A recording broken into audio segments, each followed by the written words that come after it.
They stripped him of everything: his job, his reputation, even his invention. But Stanley Rowe didn't disappear. He rebuilt, in silence, in shadows. And when he returned, it wasn't for revenge, it was for a reckoning that would shake the foundations of an empire.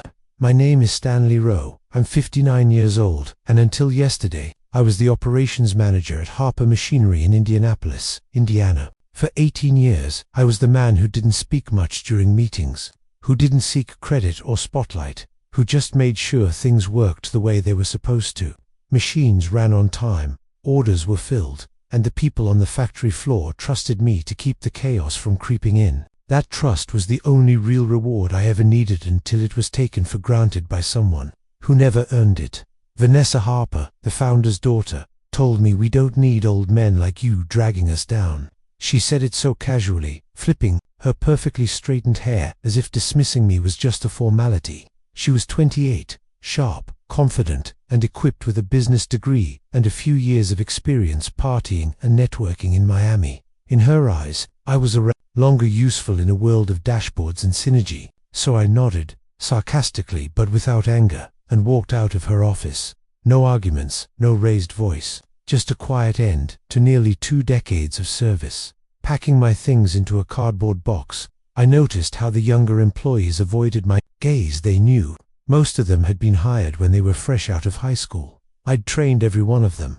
Some had their own families now, but not a single word was spoken as I packed. Not even a goodbye. I walked past the floor, past the machines I'd kept humming, past the systems I'd improved, past the legacy that no longer had a place.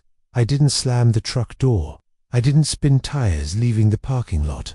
I just drove home and called Harold Preston. Harold was a friend, a lawyer, and the one man I knew would relish the opportunity to pick apart a corporate misstep like this. The misstep was that Vanessa hadn't bothered to read my contract. Charles Harper, the company's founder, had insisted on a clause severance penalty that guaranteed me 2 years of salary if terminated without documented cause. Charles had built the company from his garage into a $30 million enterprise. He'd hired me when I was 41 and nearly out of hope. He believed in me when few others did. Now his daughter, armed with buzzwords and impatience, was trying to reshape the company overnight. The next morning, as Harold reviewed my contract at my kitchen table, my phone rang.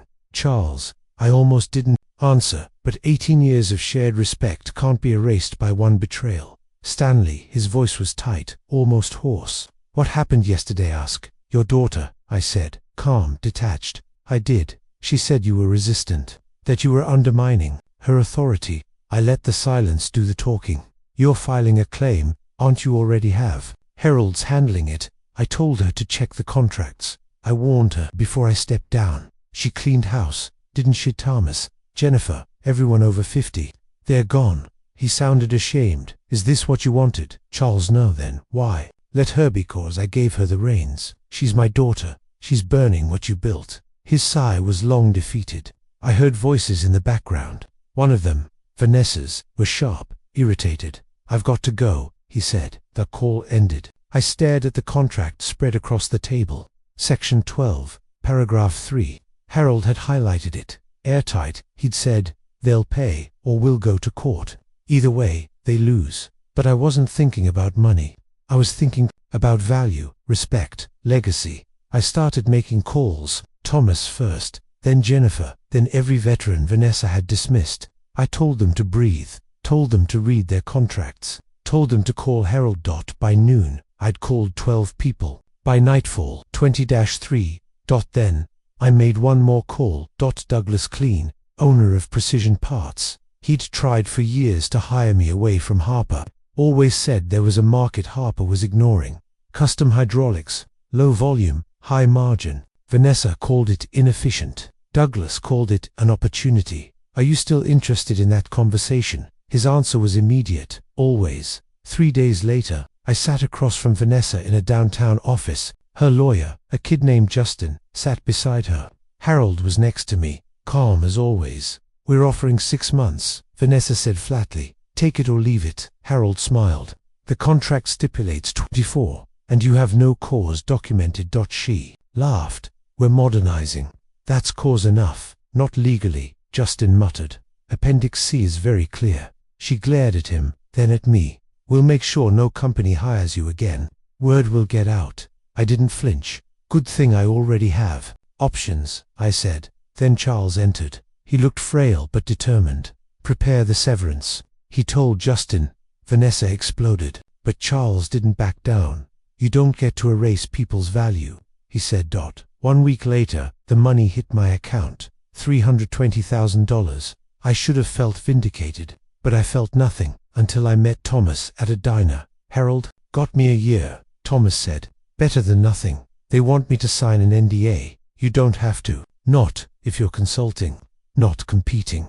He stared at the card I slid across the table. Douglas Clean. Precision parts. You're stirring the pot now. Stanley, I'm building something, I said. Something that remembers where it came from. He stared at me. You're serious? Serious enough to hire the best engineer I know. We shook hands. 2 months after being fired, I stood in an empty warehouse on the east side of town. The beginnings of something new. Cornerstone Precision. And it was only the beginning. 2 weeks into launching Cornerstone Precision, the floor of our converted warehouse echoed with a new rhythm. Not the sharp, urgent clang of heavy industry, but the crisp, calculated movement of specialists at work.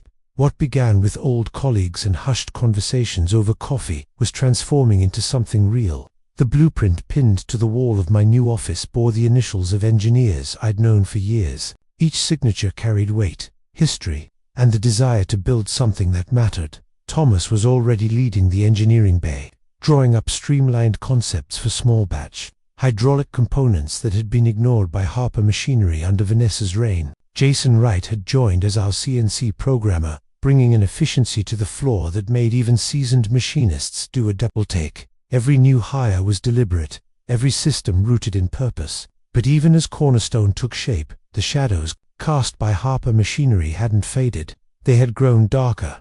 Jennifer still worked at Harper. She had 3 years until retirement and a pension she couldn't afford to jeopardize. But her loyalty ran deep. On her lunch breaks, she started sending photos, memos, notes about parts being outsourced to vendors without proper vetting.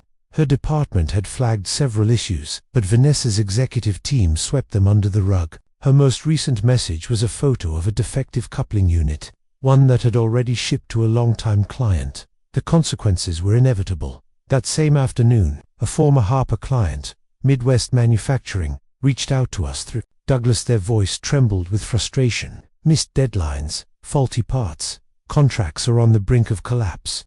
Douglas set the meeting for the following Monday. The opening was ours to seize, but only if we could deliver not just quality, but stability. I spent the weekend combing through Jennifer's documentation. The deeper I read, the clearer the pattern became. Vanessa wasn't modernizing Harper, she was bleeding it dry, selling specialized equipment for cash, reducing quality checks, laying off veterans who questioned her, and replacing them with recent graduates desperate for experience. The company wasn't just faltering, it was being hollowed out. I knew what this meant. Charles hadn't retired willingly. He'd seen the writing on the wall. His silence, his reluctance to meet my eyes during his final weeks, all made sense now. Vanessa had positioned herself not as a leader but as a liquidation agent, transforming legacy into currency. On Monday morning, Douglas and I walked into Midwest Manufacturing's headquarters. The purchasing manager, Marla Chambers, greeted us with a firm handshake and tired eyes. We sat in a sunlit conference room overlooking their bustling shop floor, a view that reminded me of the one I used to have. "We know what you're building," she said, "and we're interested, but we can't afford more delays. Our customers are threatening penalties. We need guarantees." I pulled out a packet detailing our prototype process, quality controls, and first delivery schedule. No guesswork, no assumptions, just results. "You'll have our first delivery in 45 days, I said. "On spec, on time." Her eyes narrowed. "And if you don't cover the penalties," I said, "you won't pay for our failure." She leaned back, surprised. "That's bold. That's confidence," I replied. By the end of the meeting, we had a conditional agreement, our first contract, a signal to the industry that Harper Machinery no longer held a monopoly on excellence. As we left the building, Douglas clapped me on the back. "That was the spark," he said. "Now, let's build the fire." That evening, I returned to my apartment and stared at the maple tree outside, the one Linda and I had planted decades ago. It was in full bloom now, green and stubbornly alive, just like Cornerstone.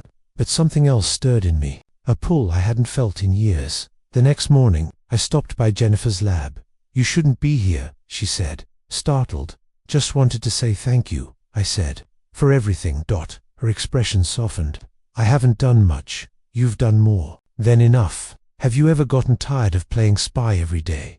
Have you ever thought about leaving?" She hesitated. "I'm not as brave as you, Stanley," I smiled. "That's not true." For a moment, we just stood there, two veterans of a company we'd once loved. There had always been a quiet bond between us, mutual respect. Now, maybe, something deeper, but we didn't speak of it. Not yet. The next few weeks passed in a blur. Machines arrived, orders were placed, clients signed on. Cornerstone began to hum with the energy of purpose. But then came the call. "Charles." His voice was quiet, almost broken. "We need to talk." "I'm listening." "Vanessa is mismanaging everything, cutting corners, ignoring the board." I tried to intervene, but she won't listen. "Why call me, B? 'Cause you're the only one who still cares about this company, about its people." I made a mistake. I should never have left it in her hands. "What do you want from me?" "Meet me tonight, at my house. Bring Thomas. The board needs to hear from you. We're considering changes. Leadership changes, yes." I looked around the Cornerstone floor, at the workstations, the engineers, the sound of something being built with pride. Then I looked out the window, toward the future. "I'll be there," I said, "and Charles, thank you for still taking my calls." That night, everything changed. Stanley stood at the threshold of something he could not yet name, but instinctively knew was going to change everything again. The digital forensics firm had come through in ways he hadn't anticipated. The financial data they retrieved from Vanessa's cloud backups painted a damning portrait of intentional deception, layered through dummy vendors, cyclical transactions, encoded payouts disguised under legitimate overhead.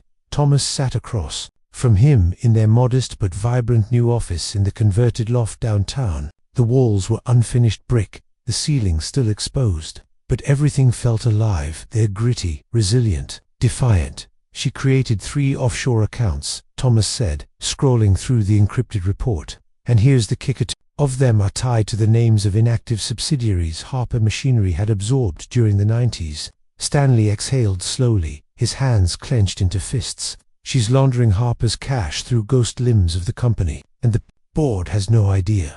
"They might, Stanley. I hate to say it, but this level of sophistication doesn't happen alone." Stanley stared out the window, where traffic pulsed below. The city kept moving, so would he. That night, he met Eliza for dinner. They'd grown closer since the co-founding of Reef, while their relationship hadn't crossed a professional boundary yet.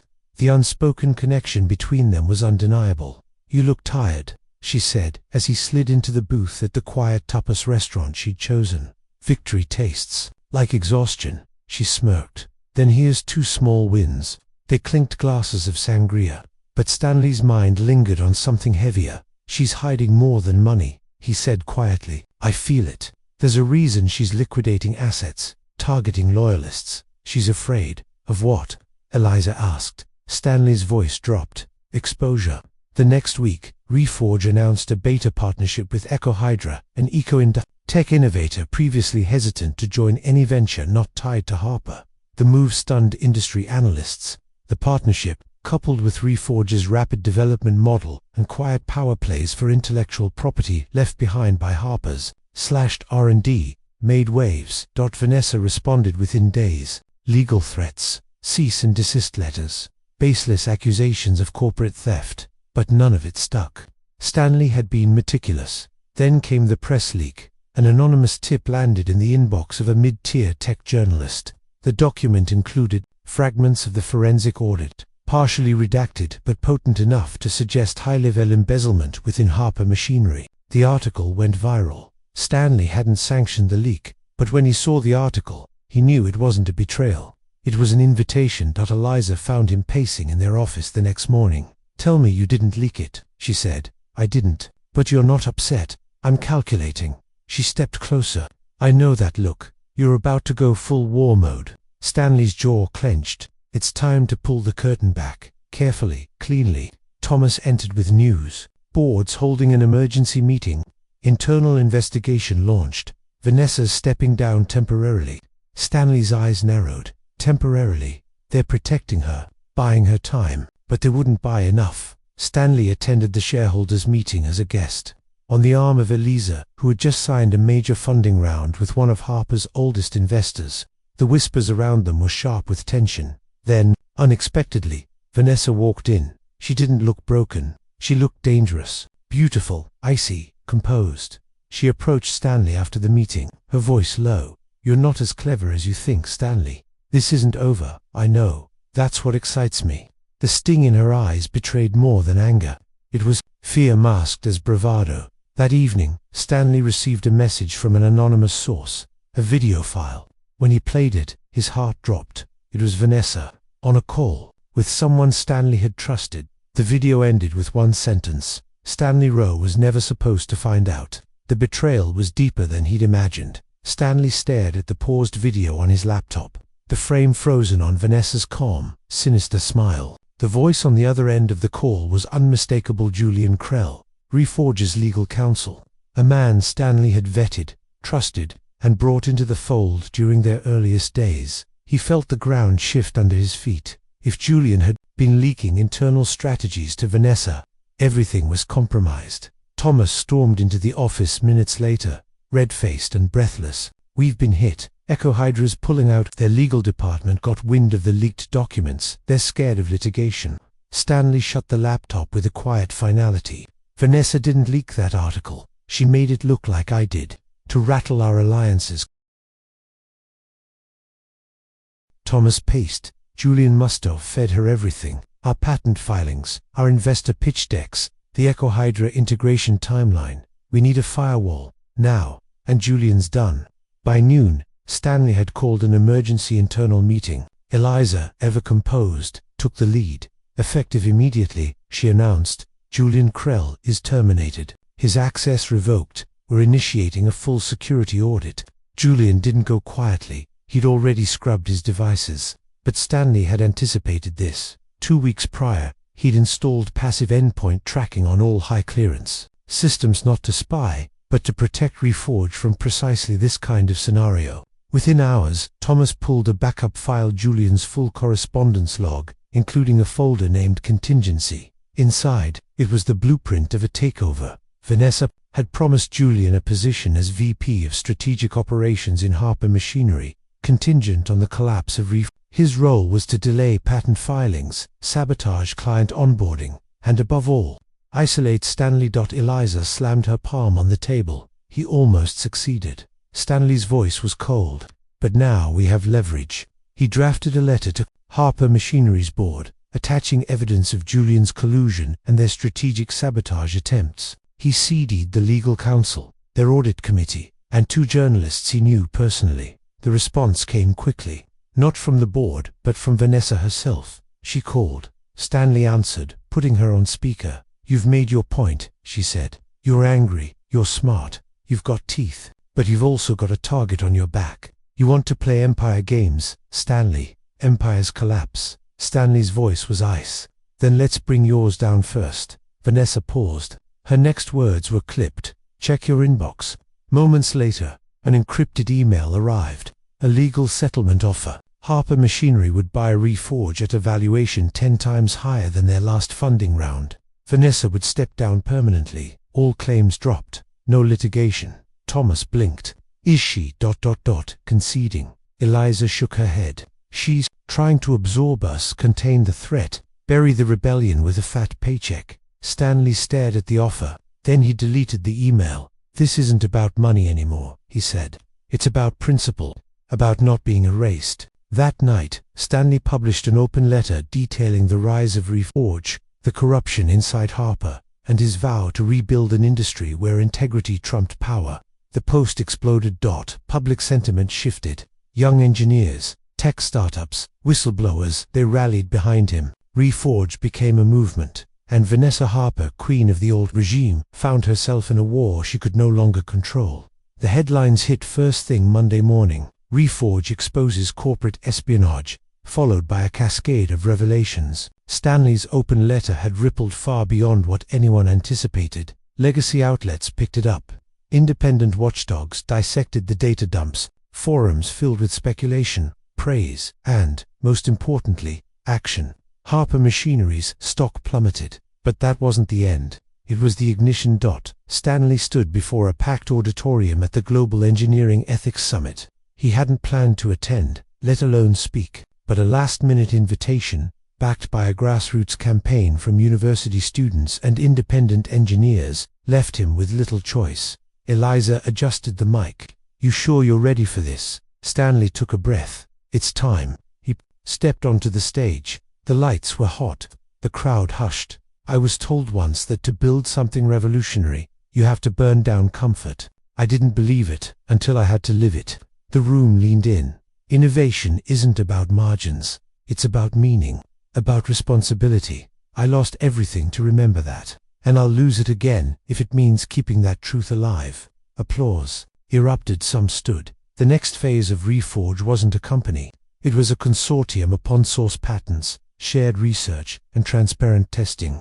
Investors who aligned with ethics, not just earnings. Stanley led the shift, but he refused to stand alone at the top. Thomas became CTO, Eliza, the face of their education and mentorship wing. And then came the reckoning for Vanessa. The SEC began formal investigations.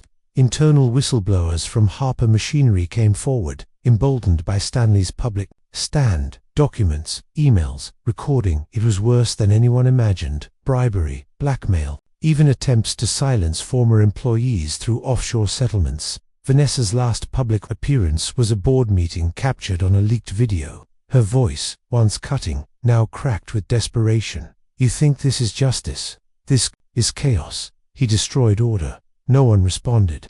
The board had already voted. She was removed. Her name was stripped from the company's masthead. Months passed. Stanley focused on mentoring young engineers, building Reforge into a resilient collective. He spent long evenings walking through the now bustling co-working labs where young minds built solutions free from fear. One evening, as dusk filtered through the glass walls of their innovation center, Eliza found him on the balcony. "You did it," she said. He shook his head. "We did, and we're still doing it." Thomas joined them, holding 3 mugs of coffee. Revolution needs caffeine. They laughed quietly. Later that night, Stanley sat alone in his apartment. The city buzzed outside. He opened a box from years ago, his first sketch of Reforge's engine prototype. Vanessa had once called it a fantasy. Now it powers thousands of sustainable projects worldwide. He placed the sketch on the wall. Below it, he wrote in marker, "Not erased, reinvented." And for the first time in a long time, Stanley slept without fear. Moral and life lesson. True innovation requires courage, not just to build something new, but to stand up when it's taken from you. In a world driven by profit and power, integrity becomes a revolutionary act. Stanley Rowe's journey teaches us that failure isn't the end, it's the crucible for transformation. Betrayal can burn down a life, but resilience can rebuild. It's stronger. When ethics guide ambition, one voice can expose corruption, ignite change, and empower countless others. Justice isn't about vengeance, it's about restoring truth and creating a future where no one has to suffer in silence.